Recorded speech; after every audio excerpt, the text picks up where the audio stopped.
Hai, balik lagi. Aku Yulia. Di video kali ini, aku bakal bahas mengenai penanganan kasus terhadap kucing lokal yang mengalami pulnus morsum pada skapula bagian kirinya.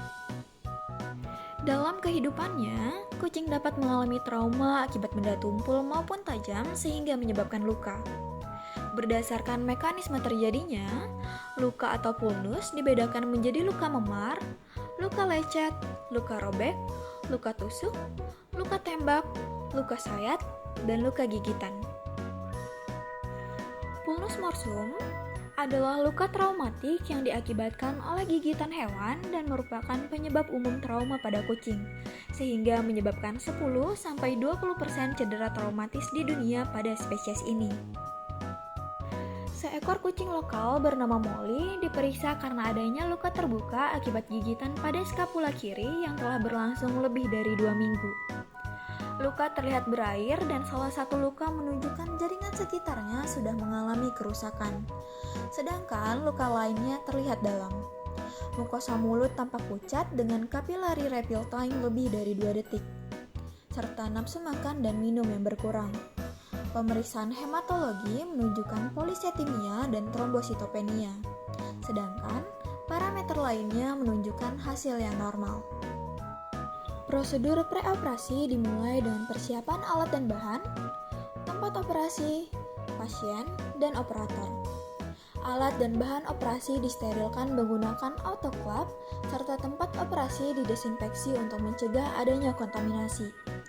Kucing dipuasakan makan selama 12 jam dan puasa minum selama 6 jam sebelum operasi dimulai. Saat operasi kemudian dilakukan pencukuran rambut agar tidak mengganggu proses operasi. Premedikasi yang diberikan berupa atropin sulfat secara subkutan. Kemudian, setelah 15 menit, diberikan anestesi berupa kombinasi ketamin dan silagen secara intramuskuler.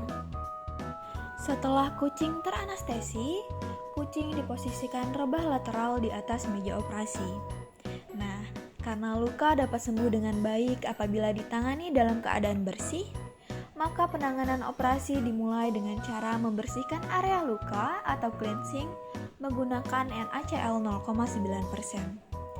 NaCl atau natrium klorida ini adalah cairan fisiologis untuk membersihkan luka ataupun jaringan nekrotik yang menempel pada luka.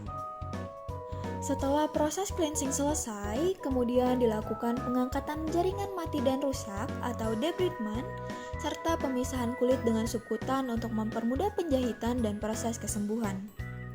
Jaringan nekrotik yang ditemukan pada luka kronis dapat mengganggu penyembuhan luka dan menghambat migrasi keratinosit di atas dasar luka. Debridement akan menghilangkan jaringan nekrotik dan jaringan yang sangat terkontaminasi sehingga mempermudah proses penyembuhan luka serta mencegah adanya infeksi. Munculnya jaringan nekrotik diakibatkan oleh suplai darah yang buruk pada luka atau peningkatan tekanan interstitial. Perbaikan sirkulasi dan pengangkutan oksigen akan lebih optimal setelah dilakukan debridement ini. Luka kemudian dijahit menggunakan benang C30 pada kulit dengan pola jahitan terputus sederhana. Teknik penjahitan ini sangat cocok untuk daerah yang banyak bergerak karena tiap jahitan saling menunjang satu dengan yang lain. Setelah itu, luka diberikan antiseptik dan ditutup menggunakan kasa yang mengandung antibiotik untuk mempercepat proses kesembuhan luka. Kucing kemudian dikandangkan dan dipasangkan Elizabeth collar untuk membatasi gerak dan mencegah kucing menggigit jahitan. Selain itu, diberikan juga pengobatan dengan antiinflamasi dexamethasone dan antibiotik berupa cefotaxime selama 3 hari dan dilanjutkan dengan antibiotik cefixime secara oral selama 4 hari berikutnya.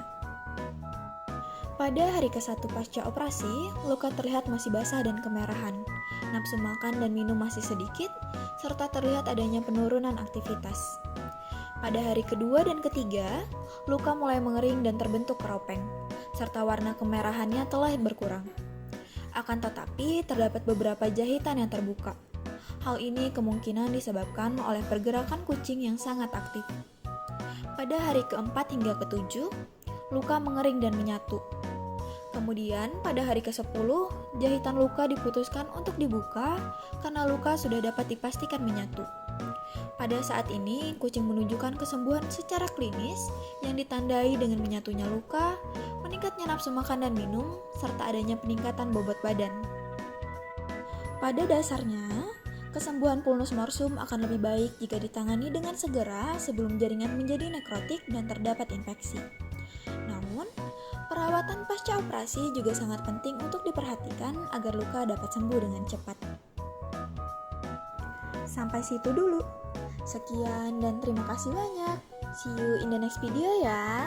Bye-bye.